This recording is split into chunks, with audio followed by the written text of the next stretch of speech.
Hello friends, welcome back to the SQL learning series. और आज की इस क्लास में मैं आपको एसक्यूएल के अंदर इंसर्ट इनटू सेलेक्ट और सेलेक्ट केस का यूज करना बताऊंगा। लेकिन अगर आपने अभी तक इस सीरीज के ये सभी वीडियोस नहीं देखे हैं तो उस पर मैंने प्लेलिस्ट बना दी है, लिंक मैं आपको वीडियो के डिस्क्रिप्शन बॉक्स में दे रहा हूँ, तो एक बार आप इन सभी वीडियोस को भी जरूर देख लेना। तो चलिए शुरू करते हैं। मेरा नाम है अभिषेक और आप देख रहे हैं माइक्रो सॉल्यूशन यूट्यूब चैनल। तो सबसे पहले मैं आपको इंसर्ट इनटू सेलेक्ट का यूज करना बताऊंगा। तो देखिए, this statement copies data from one table and inserts it into another table.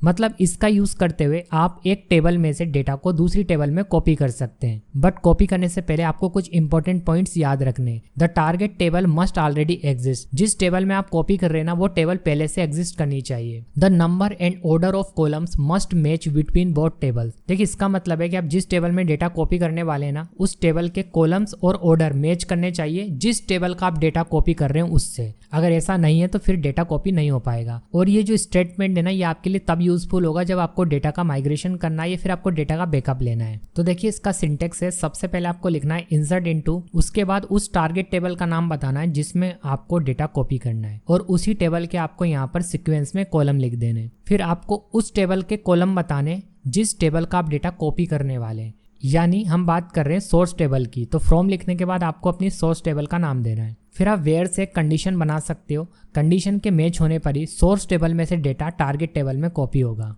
तो चलिए मैं आपको इसका प्रैक्टिकल दिखाता हूँ। तो यहाँ पर फ्रेंड्स, मैंने अपना माइस्क्यूएल वर्कबेंच ओपन कर लिया है। अब सबसे पहले मैं डेटाबेस को सेलेक्ट कर लेता हूँ। तो मैं इसके लिए एक डेटाबेस सेलेक्ट करूंगा अपना, जो कि है स्कूल नाम का। सेलेक्ट करता हूँ, मैं इसे एग्जीक्यूट कर देता हूँ। स्कूल डेटाबेस सेलेक्ट हो चुका है। अब इसके अंदर मैं क्या करता हूँ, पहले एक नई टेबल क्रिएट कर लेता हूँ ताकि उसके ऊपर मैं आपको इसे अप्लाई करके दिखा पाऊँ। तो देखिए, मैं स्टूडेंट 01 नाम से एक टेबल क्रिएट कर रहा हूँ। इसके अंदर मैंने roll number, ST names, class, city, ये 4 कॉलम ले लिए। डेटा टाइप बता दिया है, ठीक है।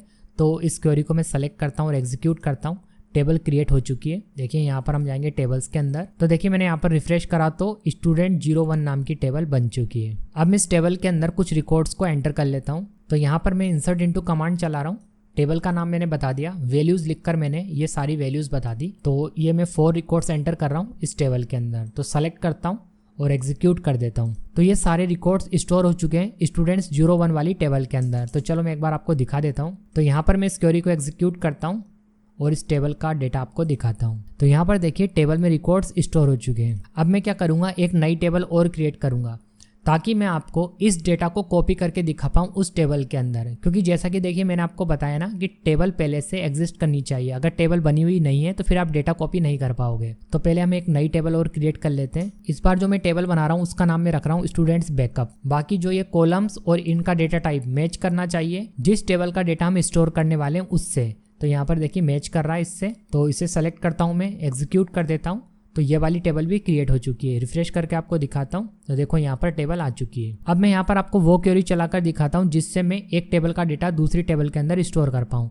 तो सबसे पहले हमें लिखना पड़ता है इंसर्ट इनटू। अब हमें उस टारगेट टेबल का नाम बताना है जिसके अंदर हमें डेटा कॉपी करना है। तो हमें इस वाली टेबल में बैकअप लेना है। तो यहाँ पर मैं इसका नाम कॉपी कर लेता हूँ और यहाँ पर पेस्ट कर देता हूँ, ठीक है। अब नीचे मैं यहाँ पर लिखूंगा सेलेक्ट स्टार फ्रॉम और हमारी उस टेबल का नाम जिसके रिकॉर्ड्स हम इसमें स्टोर करना चाहते हैं, मतलब सोर्स टेबल का नाम। तो सोर्स टेबल का नाम ये है। इसे कॉपी करता हूँ और यहाँ पर पेस्ट कर देता हूँ। अब इस क्वेरी को मैं सेलेक्ट करता हूँ और एग्जीक्यूट कर देता हूँ। अब जो डेटा है ना, वो इस टेबल से इस टेबल में स्टोर हो चुका है। इसमें भी रहेगा बट बैकअप के रूप में इसमें आ चुका है। तो देखने के लिए क्या करेंगे, हम इस वाली टेबल का नाम यहाँ पर दे देंगे और इसे सेलेक्ट करके मैं एग्जीक्यूट करता हूँ। तो देखिए, इस वाली टेबल में भी डेटा आ चुका है, जबकि हमने इस वाली टेबल में रिकॉर्ड्स इंसर्ट नहीं करे थे। तो कुल मिलाकर इस क्वेरी का यूज आप कब करेंगे, जब आपको किसी टेबल का बैकअप लेना हो। अब मैं आपको सिखाता हूँ किसी कंडीशन के बेस्ड पर डेटा को कॉपी करना। तो एक बार मैं आपको वापस से इस वाली टेबल का डेटा दिखाता हूँ। अब देखिए, मैं आपको कंडीशन के बेस पर डेटा कॉपी करके दिखाने के लिए क्या करूंगा कि जिस स्टूडेंट की सिटी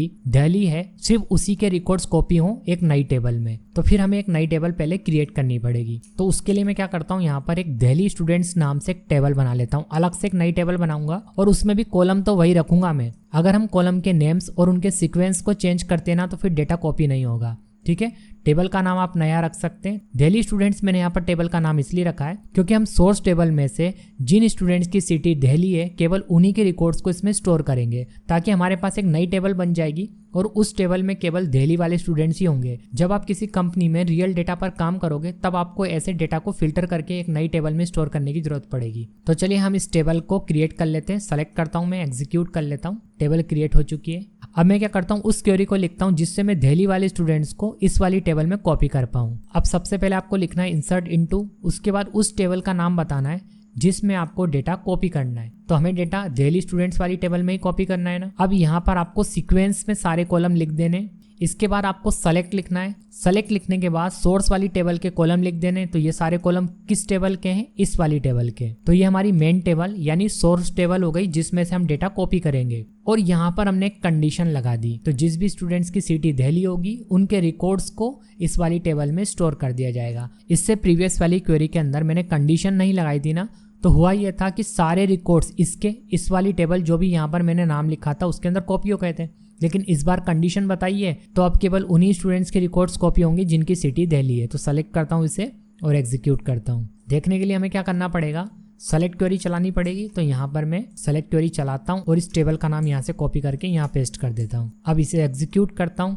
तो देखिए जो हमने नई टेबल बनाई थी ना दिल्ली स्टूडेंट्स, उसके अंदर 2 ही रिकॉर्ड आए क्योंकि हमारे पास मेन टेबल में 2 ही रिकॉर्ड ऐसे थे जिनकी सिटी दिल्ली थी। अब देखिए फ्रेंड्स, हम चाहें तो मेन टेबल में से सेलेक्टेड कॉलम्स का ही डाटा कॉपी कर सकते हैं। जैसे अभी क्या हो रहा है, सारे कॉलम्स और उनका डेटा आ रहा है, या फिर किसी कंडीशन के बेस्ड पर सारे कॉलम्स आ रहे हैं, ठीक है। बट हम चाहें तो सेलेक्टेड कॉलम्स को ही यूज कर सकते हैं। जैसे मान लो हमें रोल नंबर, स्टूडेंट नेम्स और क्लास चाहिए, सिटी नहीं चाहिए, तो हम केवल इन 3 कॉलम का डाटा ही कॉपी कर सकते हैं एक नई टेबल के अंदर। तो वो काम कैसे करेंगे अब देखिए। तो सबसे पहले मैं एक नई टेबल क्रिएट करता हूँ जिसका नाम रखता हूँ मैं स्टूडेंट नेम्स। मैं इसके अंदर रोल नंबर और स्टूडेंट नेम्स ही चाह रहा हूँ। अब ये काम कब आता है, जब आपके पास एक बहुत बड़ी टेबल है, उसमें बहुत सारे कॉलम है, बट आप क्या करना चाहते हो, मेन टेबल में से कुछ सेलेक्टेड कॉलम का डाटा ही कॉपी करना चाहते हो, तब आप इसे यूज में ले सकते हो। तो देखिए मैं क्या चाह रहा हूँ, एक नई टेबल बने स्टूडेंट नेम्स नाम की, और मेन टेबल में से जो भी रोल नंबर है और स्टूडेंट नेम्स है वो कॉपी होकर इस टेबल में आ जाए। तो पहले इसे क्रिएट कर लेते हैं। सेलेक्ट करता हूँ, एग्जीक्यूट करता हूँ। तो ये टेबल क्रिएट हो गई है। अब मैं चलाऊंगा इस क्वेरी को जिससे मैं रिकॉर्ड्स को कॉपी कर पाऊँ। तो सबसे पहले इंसर्ट इनटू तो लिखना ही पड़ेगा। उसके बाद टेबल का नाम बता दो। तो टेबल का नाम हमारा यही है, तो मैंने यहाँ पर लिख दिया। इस वाली टेबल के कॉलम्स क्या है, रोल नंबर और स्टूडेंट नेम्स, तो यहाँ पर लिख दिए। सेलेक्ट करना है कहाँ से, इस वाली टेबल के रोल नंबर और स्टूडेंट नेम्स को। तो जब ये वाली क्वेरी चलेगी तो इस वाली टेबल में से रोल नंबर और स्टूडेंट नेम्स को इस वाली टेबल के रोल नंबर और स्टूडेंट नेम्स में स्टोर कर दिया जाएगा, ठीक है। तो इसे सेलेक्ट करता हूँ और एग्जीक्यूट करता हूँ। तो ऐसा हो चुका है। अब देखने के लिए हम क्या करते हैं, इस सेलेक्ट क्वेरी को यहाँ पर पहले मैं पेस्ट कर लेता हूँ और टेबल का नाम यहाँ से कॉपी करके यहाँ पेस्ट कर देता हूँ और इसे सेलेक्ट करके एग्जीक्यूट कर देता हूँ, ठीक है। तो देखिए हमारे पास एक नई टेबल आ चुकी है, इसमें केवल रोल नंबर और स्टूडेंट नेम्स ही है। ओके फ्रेंड्स, अब मैं आपको बताता हूँ एसक्यूएल के अंदर सेलेक्ट केस का यूज। देखिए सेलेक्ट केस अगर आपने कोई प्रोग्रामिंग लैंग्वेज सीखी हुई है तो उसके अंदर जैसे इफ एल्स होता है या स्विच केस होता है, कुछ उसी तरीके से एसक्यूएल के अंदर भी सेलेक्ट केस काम करता है। तो इसका जो सिंटेक्स है वो कुछ इस तरीके से, सबसे पहले आपको सेलेक्ट लिखना है, फिर आपको कॉलम का नाम बताना है, फिर आपको केस कीवर्ड लिखना है। इसके बाद आप व्हेन से एक कंडीशन बनाएंगे।